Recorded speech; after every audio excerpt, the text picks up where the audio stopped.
Welcome everyone to Gamer Meld. Unfortunately, I'm still trying to get over this infection that I've had for a little while now. One day I'm fine, the next day I can barely talk, and I am on medication. Really, I know I need to have my tonsils taken out, but with all of that said, the news is just too spicy not to discuss. And I hope to finally really be back to my normal style videos starting Monday. Either way, I've got a ton to cover, starting with melting fears. Intel's in big trouble, Ryzen 9000, Nvidia wants to rule the world, and AMD released a new GPU.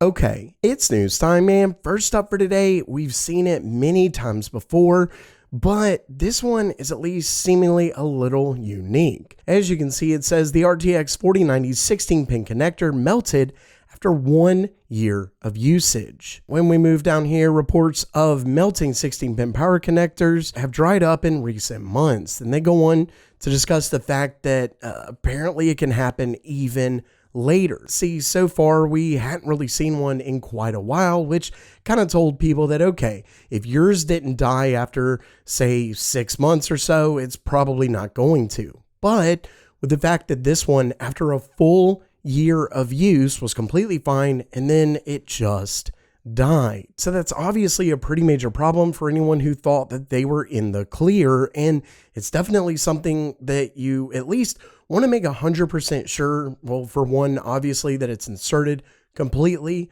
100%, but as they mentioned down here, it says that they noted in our coverage that many users reporting 4090 deaths claim to be experienced system builders, meaning this really looks like it could be a little bit more than user error. Luckily, as I covered when we found out about this, PCI-SIG introduced a brand new 16-pin connector.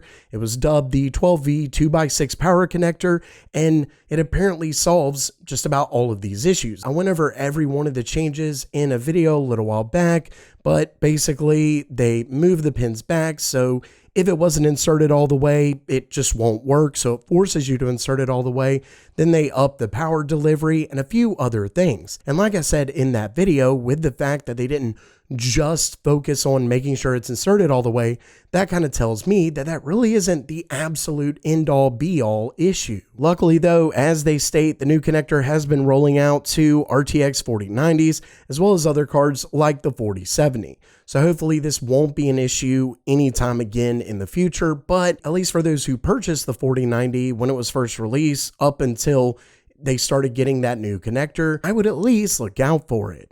And next up, I have some terrible news for Intel. But first, all of my viewers, which means you, get to learn computer science the way I do for 30 days free, and then you get 20% off for life. I'm of course talking about this video's sponsor, Brilliant, and all you need to do is visit brilliant.org/gamermeld. There's never been a better time to join. Now, if you've never heard about Brilliant, they're the place I trust when I want to learn something new about computers, because they teach you by getting you to do it yourself with these fun and interactive puzzles. No more boring lectures or anything like that. Plus, they have some great courses like their new lessons on LLMs that power modern AI, or you can learn how different technology works like GPS, computer memory, and more. And you can actually try it for 30 days free when you visit brilliant.org/gamermeld. Plus, you can get 20% off their premium membership for life. Once again, that's brilliant.org/gamermeld.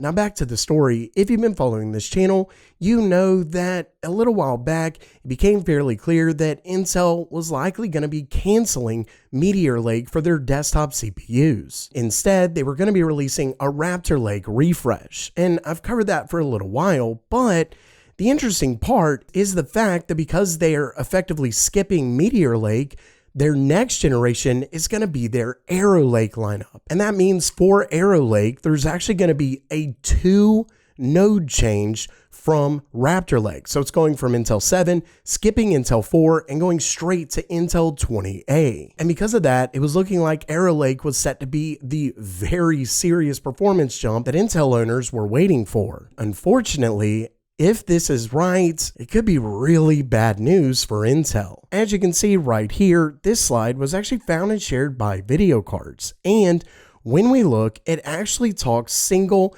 and multi-threaded performance. It actually claims, well, really quickly, this is Arrow Lake S, so that is Intel's upcoming Arrow Lake desktop CPUs.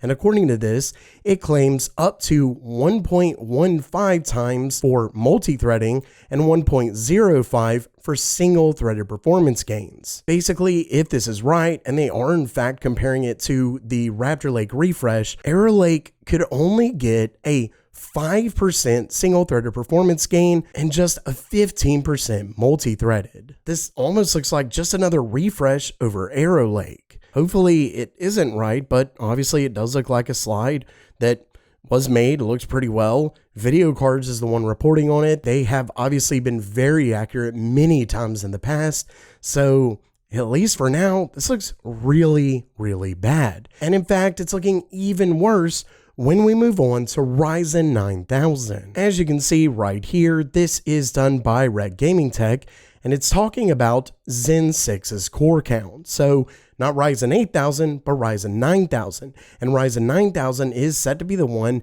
that's gonna be competing with Arrow Lake. And as you can see here, this is a leaker, Everest, and all they say in a tweet is 8 and 16 and 32. And according to Red Gaming Tech, he's referring to Zen 6's the amount of cores that are on their CCDs. According to him, we're looking at 32 Zen 6C cores, so this is their smaller, dense cores, 32 of those on a single CCD. Then 16 is going to be 16 regular Zen 6 cores, but at least according to Red Gaming Tech, those 16 are for server chips, and then 8 is going to be how many are on a regular CCD, regular Zen 6 Ryzen core for their Ryzen CPUs. So what this would mean, if AMD stuck to using 2 CCDs for their Ryzen chips, one would likely come with a maximum of 8 regular Zen 6 cores, and then the other would have 32 Zen 6C. Basically, this would be a massive jump over Zen 5 and obviously over Zen 4. And if AMD gets anywhere near the kind of jump that Intel did, moving up with their efficiency cores, it looks like Intel could be in some massive trouble, especially once again if the last story ends up being true. Ultimately, this right here, at least in my opinion, if this is right, would make Arrow Lake dead on arrival. And next up, while AMD is wanting to effectively rule the CPU space, Nvidia, it seems like they're just planning to take over the world. As you can see right here, it says Nvidia may move to yearly GPU architecture releases. Now, for those who don't know, about a little over a decade ago back, Nvidia would typically release a new GPU lineup about every year. This didn't always mean a brand new architecture, but at least a new series of GPUs. Then around the 900 series, I believe it was, Nvidia started to release them on an every other year cadence. So we basically got new GPUs every other year instead of every year. Well, as you can see right here, this is actually a presentation from Nvidia to investors, where you can see we have the H100, then they released the H200, and then still in 2024, we're looking at the upcoming Blackwell GPU, and then in 2025, there's another GPU, looks like a new architecture yet again. Of course, that X could just be hiding the architecture that Nvidia is planning, or it could be an X. Either way, it's almost certainly a new architecture. So this could mean that Nvidia is starting to release not only new GPUs every year like they did around a decade ago, but we're talking a new architecture every single year. Now, this mostly has to do with AI. You can see it's x86 training and inference. So this is in reference to their AI GPUs with the H100, H200, B100. But if they actually do this with the architecture every year, those who've been following the channel, you know that Blackwell is going to be the architecture across both their AI and gaming GPUs. So Blackwell is going to be coming to gaming as well as their AI accelerators. And if Nvidia keeps this up, that could mean that yes, there's a new generation in 2025, but it could also be a new gaming generation. Almost like Nvidia is just wanting to completely crush any chance AMD has to catch up, because we do know that AMD especially in AI, is beginning to invest quite a bit more money. They're talking about it quite a bit more. So this is likely Nvidia's way of just going, no, it's not going to happen. And there's at least a decent chance that gaming cards could follow suit. And lastly for today, speaking of new graphics cards, it looks like the GPU that I discussed a little while back, a little bit of murmurs about, is in fact a thing. Actually, Gigabyte, you can see they confirmed that the RX 6750 GRE is launching, and it actually comes with 12 gigabytes. We originally thought that it was basically going to be a slightly overclocked regular 6700, but given that one doesn't come with 12 gigabytes and this one does, it's clearly quite a bit faster. And actually, the first computers that are coming with it have already not only been announced, but released. So this card is official, but don't forget that like the other GRE version, this stands for Golden Rabbit Edition, and at least for now, it looks like it's only launching in China. With that said, we can see here the pricing with the 7700X and a 7500F. And whenever we look down here, it says that neither MSI nor Gigabyte have officially confirmed the precise specifications of the new model. Obviously, the memory configuration has been confirmed, 12 gigabytes, but Video Cards claims that the new card is likely to feature around 2304 cores. Pretty wild that AMD just drops it out of nowhere, and yeah, it's already available. Does look like it's only available through system integrators. That obviously is a downside, and the fact that it's only in China. So there are some caveats, but it does look like a fairly interesting card for the mid-range market. And of course, don't forget that in the past, AMD has released components that were originally for system integrators only to the DIY market. So there's at least a chance that we may see this card. Hopefully it's priced really well, but of course we shall see.